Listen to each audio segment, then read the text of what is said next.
Good morning students. Biology में हम लोगों ने चैप्टर नंबर 5 स्टार्ट किया हुआ है, principles of heredity and variation. और उसमें बेटा हम लोगों ने जो है जेनिक डिसऑर्डर्स जो है स्टार्ट किए हुए हैं, जिसमें से हम लोग जो है सेक्स क्रोमोसोमल जो जेनिक डिसऑर्डर्स हैं वो कर चुके हैं। और आज का हमारा टॉपिक है autosomal genic disorder, genic disorders. अब बेटा ये जो ऑटोसोमल जेनिक डिसऑर्डर्स क्या हैं, जो वो जेनिक डिसऑर्डर जो कैसे होते हैं, due to the presence of gene और chromosomes are called autosomal genic disorder. जो कि ऑटोसोम जो होते हैं उनके अंदर अगर जब कोई अबनॉर्मेलिटी पाई जाती है, ऑटोसोमल जो क्रोमोसोम होते हैं, आप लोगों को पता है कि हमारे अंदर 22 पेयर्स जो है ऑटोसोम के होते हैं और एक पेयर जो है वो सेक्स क्रोमोसोम का होता है। तो जब ऑटोसोम के अंदर उनके जीन के अंदर या उनके जो क्रोमोसोम है उनकी नंबरिंग के अंदर जब कोई भी डिसऑर्डर पाया जाएगा उसे हम कहेंगे ऑटोसोमल जेनिक डिसऑर्डर। इसके जो एग्जाम्पल हैं, मतलब कि इसको होने की वजह से जो डिजीजेस कॉज होती हैं वो है एक एल्काप्टोनूरिया, दूसरी डिजीज है बेटा एल्बिनिज्म, और तीसरी डिजीज है फिनाइल कीटोन्यूरिया। ये जो है तीन मेन डिजीज हम लोग डिस्कस करेंगे। अब जो जैसे हम लोग फर्स्ट ले लेते हैं एल्काप्टोनूरिया। ये एक ऐसा जेनिक डिसऑर्डर है ड्यू टू जो कि रिसेसिव जीन जो है होमोजेनेटिक ऑक्सिलेज एंजाइम जो है जिसके अंदर नहीं बनता है, और it cause the accumulation of homogenetic acid. ये क्या कॉज करता है, ये होमोजेनेटिक एसिड जो होता है इसके अंदर जो है एक्यूमुलेट होने लग जाता है बॉडी के अंदर, and it store in joints, और ज्वाइंट के अंदर स्टोर हो जाता है। इस स्टोर होने के कारण जो ज्वाइंट्स है वो ब्लैक कलर के जो है दिखने लग जाते हैं, और ये एसिड जो है जब ये एक्सेस में इकट्ठा हो जाता है तो ये क्या करता है, ये यूरिन से जो है बाहर रिलीज होने लग जाता है। And when urine come in contact with air it turns black, और जब यूरिन इसके कांटेक्ट में आता है तो यूरिन जो है ब्लैक कलर का हो जाता है। तो क्या है बेटा, ये इसमें एल्काप्टोनूरिया में जो है क्या होता है, इसमें जो है मेन एक्यूमुलेशन किसकी होती है, होमोजेनेटिक एसिड की होती है। यहाँ पे बेटा मैं आपको दिखा देती हूँ, देखो जैसे ये देखो हम लोग जो है पढ़ रहे हैं नेक्स्ट डिसऑर्डर जो है एल्काप्टोनूरिया। देखो, in this genic disorder due to the recessive gene the homogenated oxidase enzyme do not form. ये जो एंजाइम है होमोजेनेटेड ऑक्सीडेज ये नहीं बनता, जिसके कारण जो है होमोजेनेटिक एसिड की एक्यूमुलेशन जो है होने लग जाती है ज्वाइंट्स के अंदर ये स्टोर हो जाता है, जिसके कारण ज्वाइंट जो है ब्लैक कलर के हो जाते हैं। और जब ये एक्सेस में जो है एक्सक्रीट होता है तो ये यूरिन से रिलीज होता है, और इसके रिलीजिंग होने के कारण यूरिन जो है वो ब्लैक कलर का जो है दिखाई देता है। नेक्स्ट जो सेकेंड डिजीज हम करेंगे वो है फिनाइल कीटोनूरिया। इस जेनेटिक डिसऑर्डर में क्या होता है बेटा, जो जीन रिस्पॉन्सिबल होता है फिनाइल एलेनिन ऑक्सीडेज एंजाइम के लिए बनने के लिए, वो जीन रिसेसिव हो जाता है। रिसेसिव होने के कारण it cause the accumulation of phenyl alanine, जिसके कारण क्या होता है, इस फिनाइल एलेनिन जो है इसकी एक्यूमुलेशन होने लग जाती है, और ये ब्रेन के अंदर जो है एक्यूमुलेट होने लग जाता है, चिल्ड्रन को अफेक्ट करता है। कितनी एज में, 5 to 6 ईयर में, और इससे जो है डेथ भी हो जाती है। फिनाइल एलेनिन जो है इसे एमिनो एसिड भी कहा जाता है। तो ये थी बेटा सेकंड डिजीज अब जो थर्ड डिजीज है वो है एल्बिनिज्म। अब एल्बिनिज्म क्या है? Due to the defective gene present on the autosome, autosome में डिफेक्टिव जीन होने की वजह से मेलेनिन पिगमेंट जो है वो नहीं बनता। और ये जो जीन है मेलेनिन पिगमेंट, ये किसके लिए रिस्पॉन्सिबल है? टायरोसिनेज एंजाइम की फॉर्मेशन के लिए। तो जब ये एंजाइम नहीं बनेगा तो इस एंजाइम के एब्सेंस में जो है मेलेनिन पिगमेंट नहीं बनता और जो स्किन है जो कलर है स्किन का वो बिल्कुल जो है वाइट हो जाता है, जिसे एल्बिनिज्म कहते हैं। एल्बिनिज्म जो है, एल्बिनो जो है कलर, वाइट कलर बिल्कुल वाइट हो जाना, जैसे जो है ये भी एक डिजीज है। तो इस तरह से बेटा ये जो है 3 जो है जेनिक डिसऑर्डर थे, ऑटोजोमल जेनिक डिसऑर्डर, जिसमें हम लोगों ने जो है अल्केप्टोनुरिया, एल्बिनिज्म और फिनाइलकीटोनुरिया के बारे में पढ़ा। अब बेटा हम लोग जो है ये हमारे हो गए जेनिक डिसऑर्डर।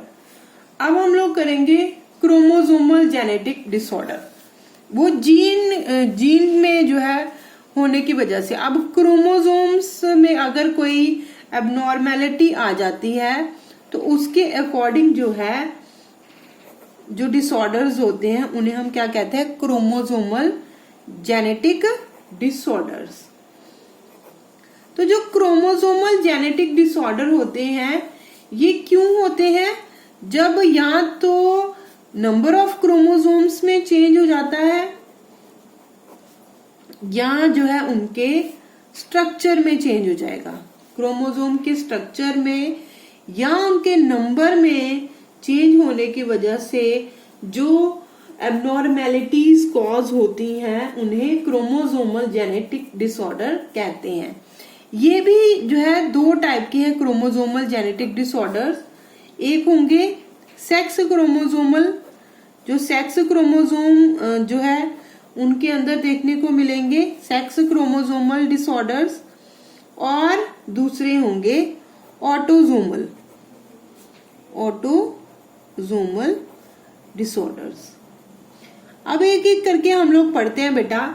जो सेक्स क्रोमोसोमल डिसऑर्डर्स हैं, this type of disorder occur due to the abnormality of X और वाई क्रोमोसोम। जहां तो एक्स या फिर वाई क्रोमोसोम्स के ने जो है एबनॉर्मेलिटी आ जाना है ना, तो ये ज्यादातर जो है एक्स क्रोमोसोम में ही ये जीन प्रेजेंट होता है, वाई में नहीं होता है। तो इसके एग्जाम्पल हैं सेक्स क्रोमोसोमल डिसऑर्डर के लीन-फिल्टर सिंड्रोम,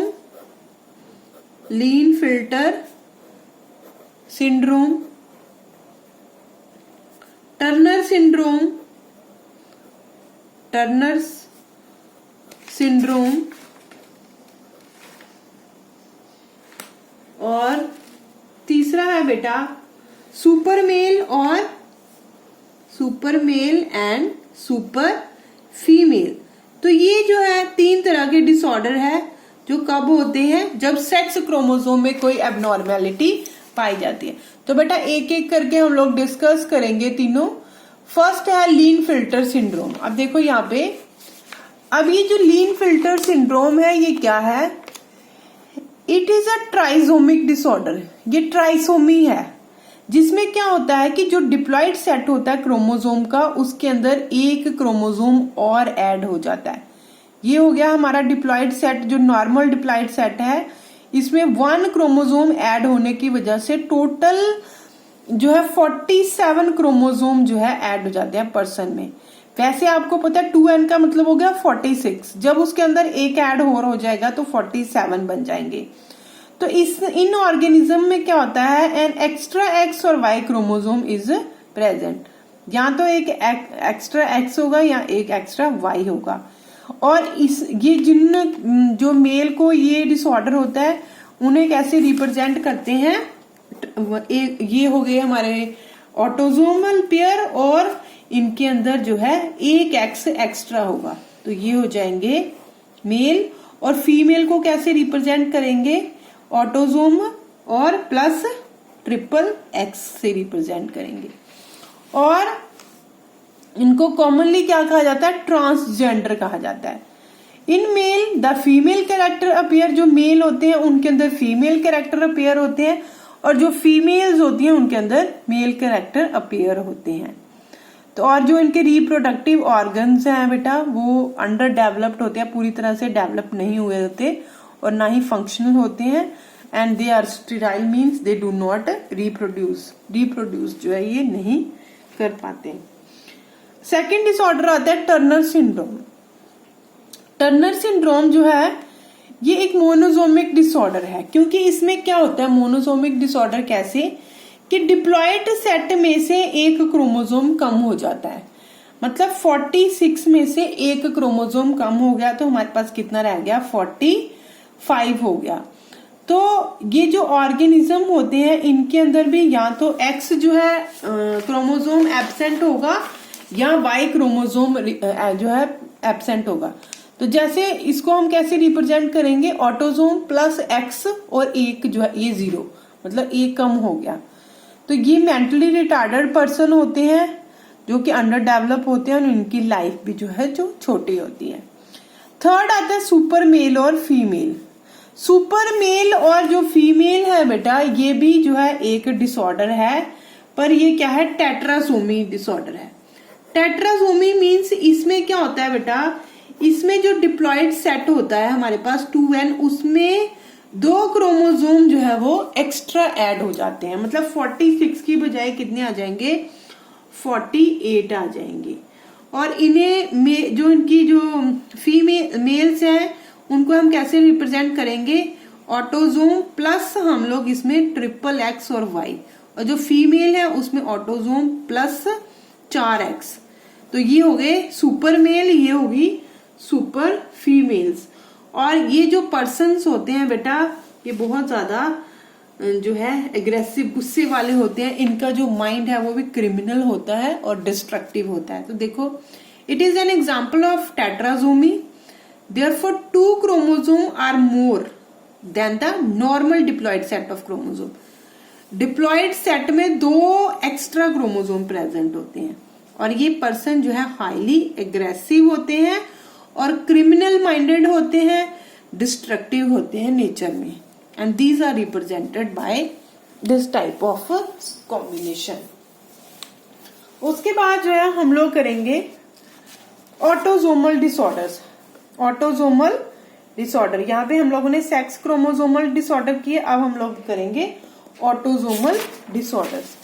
तो ये जो ऑटोसोमल डिसऑर्डर्स हैं बेटा, अब ये डिसऑर्डर्स कब होते हैं, मैंने बताया आप लोगों को कि जब ऑटोसोम्स के अंदर कोई जो है कमी आएगी, अबनॉर्मेलिटी आएगी।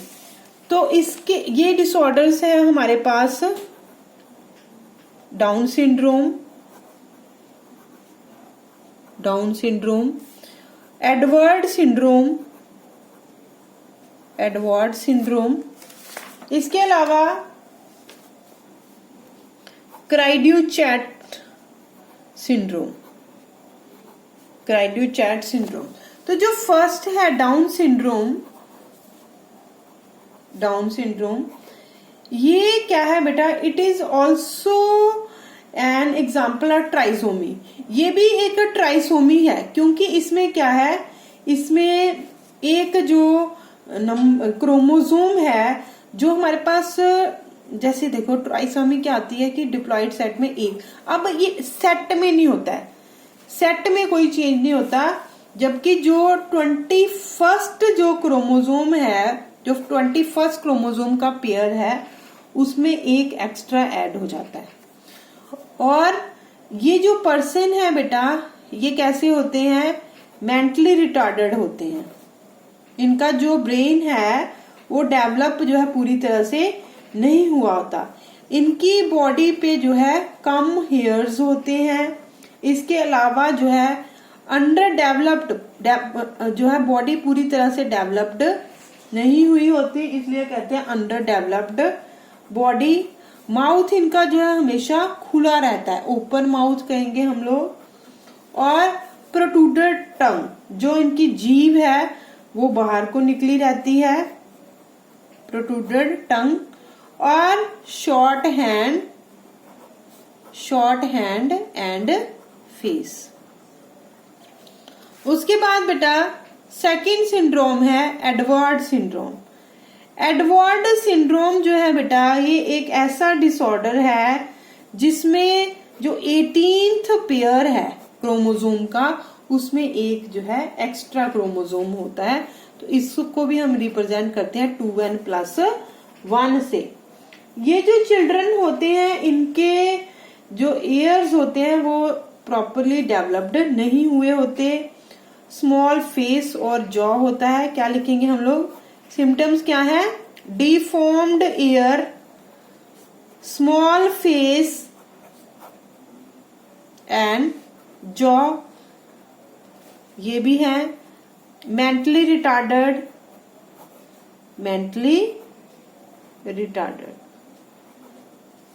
और उसके बाद है शॉर्ट लाइफ स्पैन भी इनका क्या होता है? कम होता है। इसके अलावा थर्ड हम लोग करेंगे क्राइड्यू-चैट सिंड्रोम।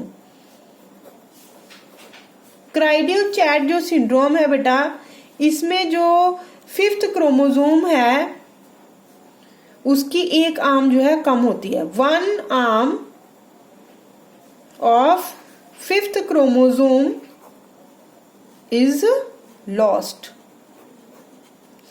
और ये जो टाइप है डिसऑर्डर, ये जो डिसऑर्डर है इसमें क्या होता है कि आवाज जो है कैसी होती है उस पर्सन की? क्राइंग कैट की तरह, जैसे बिल्ली रो रही होती है। और डिस्टेंस जो होता है 2 आईज के बीच का वो भी ज्यादा होता है। Distance between the 2 I is more. इसके अलावा राउंडेड फेस होता है, मून लाइक फेस भी आप कह सकते हो। क्या राउंड फेस होता है। माथा बहुत चौड़ा होता है, ब्रॉड फोरहेड और हाइट जो है वो शॉर्ट होती है and short height. So these are the feature of this syndrome. तो ये बेटा हम लोगों ने डिस्कस किया। आज का हमारा टॉपिक जो है खत्म हुआ। तो आप लोग जो है इसको अच्छी तरह से नोट डाउन कर लेंगे और रिवाइज भी कर लेंगे।